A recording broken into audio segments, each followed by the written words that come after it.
This channel does not promote any violent, harmful, or illegal activities. All content provided by this channel is meant for an educational purpose only. Top quality और consistent performance के लिए सिर्फ silver pump नाम याद रखना। मैं पहले से बताता हूँ कि चुनाव लड़ते समय उम्मीदवार का आचार शुद्ध होना, विचार शुद्ध होना, जीवन निष्कलंक होना, जीवन में त्याग होना और अपमान पीने की शक्ति होना, ये गुण अगर उम्मीदवार में है तो मतदारों को विश्वास आता है कि ये हमारे लिए कुछ करने वाला है। मैं बार बार बताते गया, लेकिन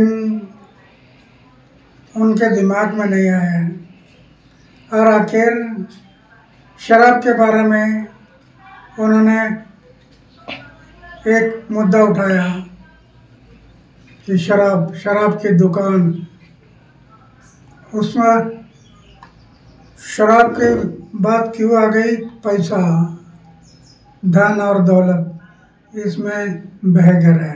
इस शराब के कारण वो बदनाम हो गया।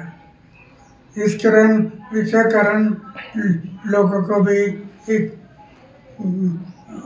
मौका मिला कि ये चारित्र के बारे में बोलता है और दूसरे बारे में शराब की बात बता। मैं पहले से बता रहा, आचार को शुद्ध रखो, विचार को शुद्ध रखो। वो उनके दिमाग में नहीं रहा और उसके कारण आज वो इलेक्शन में हार गए, कम वोटिंग हुई है।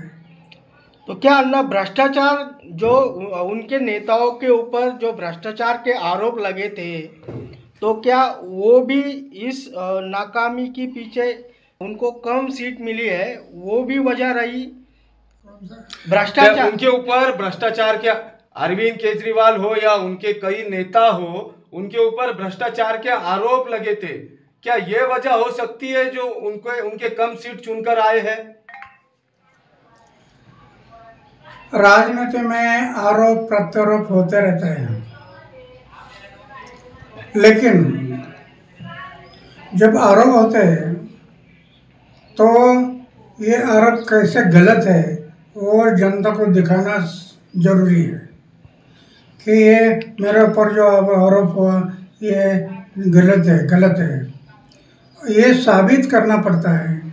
जो साबित होगा तो कोई नहीं बिगाड़ सकता है। वो सच हमेशा सच होता है, झूठा हमेशा झूठ होता है। तो सच के मार्ग से जाना चाहिए।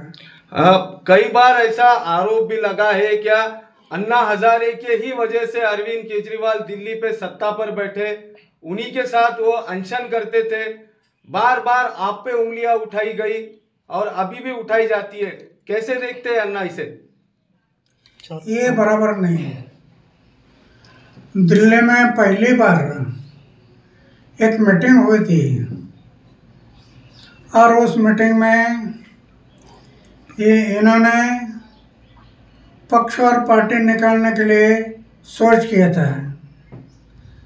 मीटिंग इसके लिए थी और जिनको पक्ष और पार्टी में जाना है वो मीटिंग के लिए आ जाओ। मैंने देखा, मैंने तय किया पक्ष और पार्टी में मैं नहीं जाऊंगा और वो मीटिंग हो गई। मैं पक्ष और पार्टी से दूर रह गया, तब से आज तक दूर रहा। फिर वो पक्ष निकाले, पार्टी निकाला और पार्टी में चले। ये नया पार्टी था, लोगों ने विश्वास किया। आगे चलकर शराब की बात, शराब के दुकान निकालना, शराब के बिक्री के दुकान बढ़ाना, पैसा सामने आ गया और उसमें से वो उसका इमेज खत्म हो गया। तो अन्ना कहीं ना कहीं अरविंद केजरीवाल ने स्वार्थी पना किया, जो राजनीति की वो स्वार्थी की, इसीलिए उनको फटका बैठा है। बिल्कुल, निष्काम भाव से जो कर्म होता है, निष्काम फल की अपेक्षा ना करते हुए जो आदमी अपना कर्म करता है, ये भगवान की पूजा होती है। निष्काम कर्म यही भगवान की पूजा होती है। पूजा सिर्फ मंदिर में नहीं, तो जनता की सेवा ये भगवान की पूजा है। उनके समझ में नहीं आया और इसके कारण वो गलत रास्ते में गया और डाउन हो गया।